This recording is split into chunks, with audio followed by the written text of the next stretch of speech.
Okay, my name is Maggie, and I am a compulsive overeater, and I weigh and measure 3 meals a day. From this gray sheet, I don't eat between my meals no matter what. I eat my meals no matter what, and a day at a time. I put my program and my abstinence first, and I've done that since July 27th, 1990. And thank you so much, Laura and Sarah and Nancy and all the people that do service and make this meeting possible. And it's about carrying the message. And that is what I'm very nervous. That is what I am here for today. I have to remember that it's just about carrying the message of recovery. And congratulations to the people counting days and anniversaries, because every day that we have is a triumph. And this has been the foundation of my life. And I will just, it's about what it was like, what happened, and what it's like now. And I have to say that my pictures are very old and fuzzy and difficult to see, but I come from about 210 plus pounds, and I've maintained about a 70-pound weight loss for these 32 years. And this is one of my favorite pictures, because in this picture I am smoking and drinking, and the food is just out of camera shot. And this is, people don't recognize me anymore. I continue to be anonymous. I don't have very many people in my life that knew me when, although there are a couple, and they are precious to me because they know my history. And my history has to do with the fact that I was a compulsive overeater as a kid. I had a very thin, 5'10" model of a mother who was kind of oblivious to my eating and what I did, except my grandmother got a hold of her at one point, and they put me on diet pills when I was about 6 or 7. And I remember these diet pills, little heart-shaped things, and I was supposed to get them before eating. And that was, I remember being in my kitchen, and my sister wasn't eating whatever carbohydrate thing she was given, and I asked if I could have it, and my mother didn't see or hear me, and so I picked it up and started to eat it, and she turned around and literally screamed at me about, so that I dropped it. I dropped the food. And that was my introduction to knowing that there was something very, very wrong with what I did with food. And fast forward to age about 11, I had a stepfather who decided to go on, I don't know if anybody remembers the Stillman or the Atkins diet. And I grabbed hold of that diet at the age of 11. And even at the age of 11, I found some relief from eating huge quantities of protein, but nothing else. And as I say, my mother was kind of oblivious to my eating. And at the age of 14, I decided that I hit 200 pounds for the first time when I was 14. And that was an incredibly painful place to be for a 14-year-old. That I would say probably that was that was, it was not as, thank you very much, 10. It was not as accepted as a teenager. It seems to be more accepted now that you have that you are a little bit overweight. At least that's what I see in the media, that it is not nearly the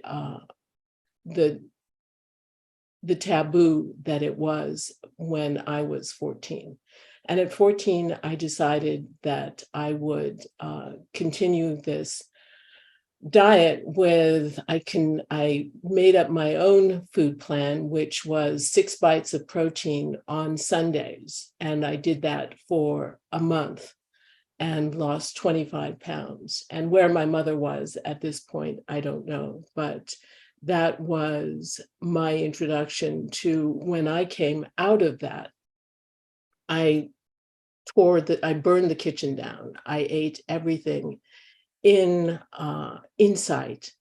And that was my introduction to the kind of binging that I then did for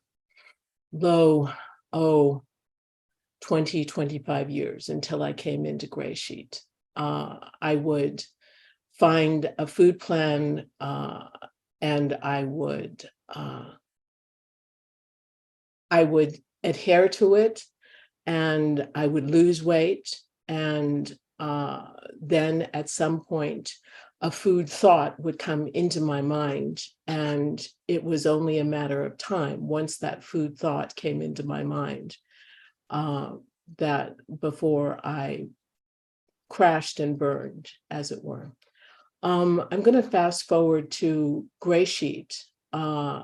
When I was about 34, 35, I had moved to New York City after grad school and was doing the terribly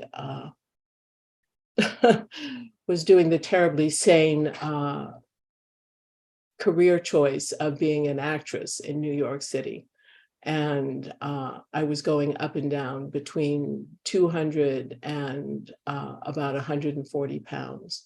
And I was doing that once or twice a year. And you could tell from my resume, when I was playing Queens and Whores, I was at my high weight. And when I was playing ingenues, I was at my low weight. And but it was a miserable time for me. And at about age 34, I decided, well, if this was, I ate viciously. I ate ferociously. I ate to the point where I ached. And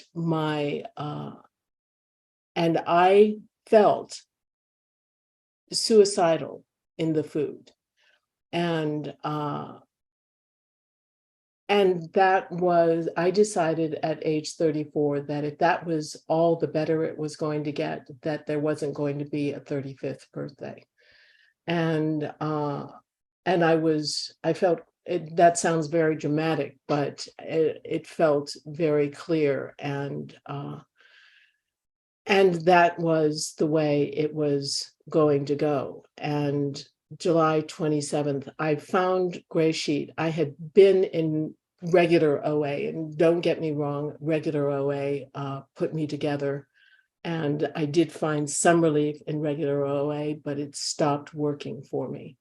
But the important thing about regular OA is that back in those days, the Grey Sheet meetings were listed on the regular OA meetings, and I stumbled into a regular OA meeting, a regular Grey Sheet meeting.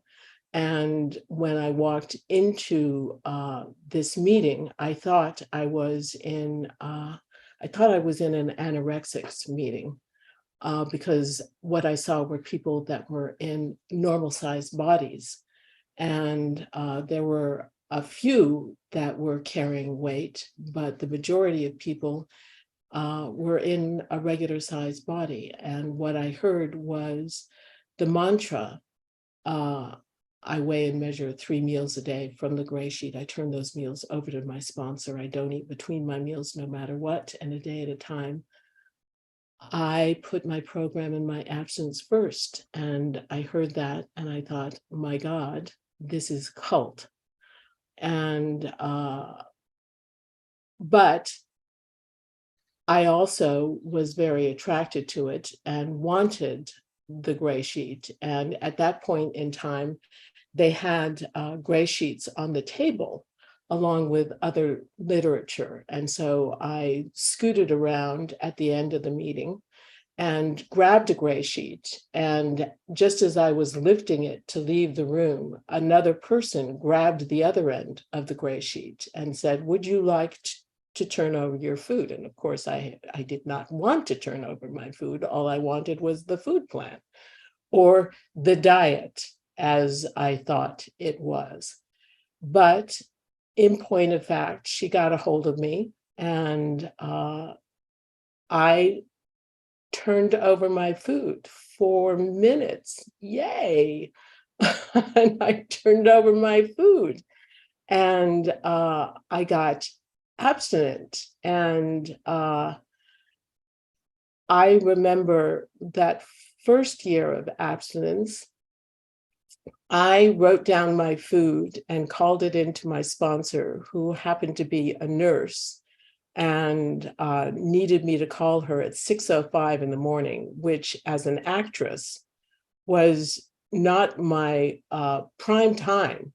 It was very, very difficult for me to hit that time, but I did. And I have to say that service is very important to me. And the majority of time that I have been in Gray Sheet, my service has been sponsoring one-on-one. And this is because this first sponsor of mine, she took my calls. I was so broken around the food. I was so frightened around the food. I was frightened to eat. I was frightened that I would do something wrong. I was frightened of the food.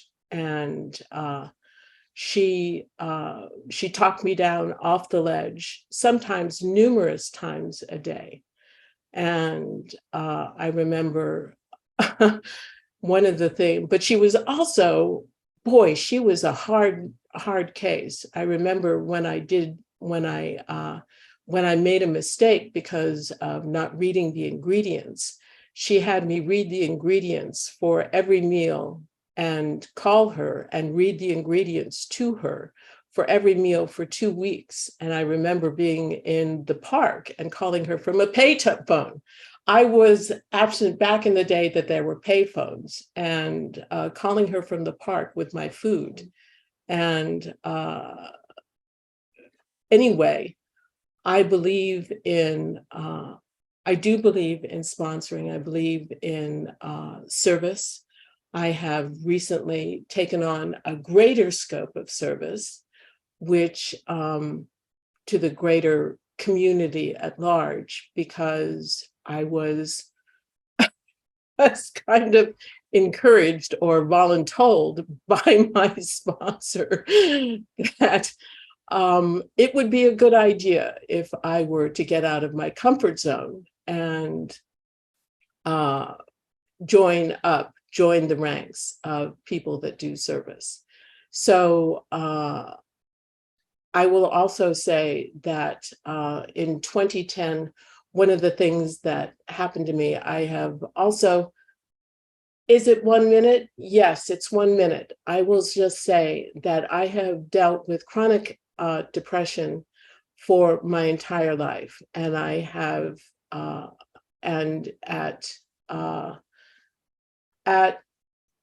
in 2010, I was diagnosed as being bipolar, and it explained a great many things. But the point that I'm trying to make is that Gray Sheet saw me through that dark time, those 2 years when I was grappling with that diagnosis. And I have come out on the other side. I am stable. I avail myself of the mental health profession. I do take medication with the consulting a doctor, and it has turned around, and I am grateful to GreySheet for seeing me through that dark time. That is it. I am done. I have 2 meals coming. I have lunch after this, and my food is delicious and abundant and wonderful. And thank you for allowing me to share.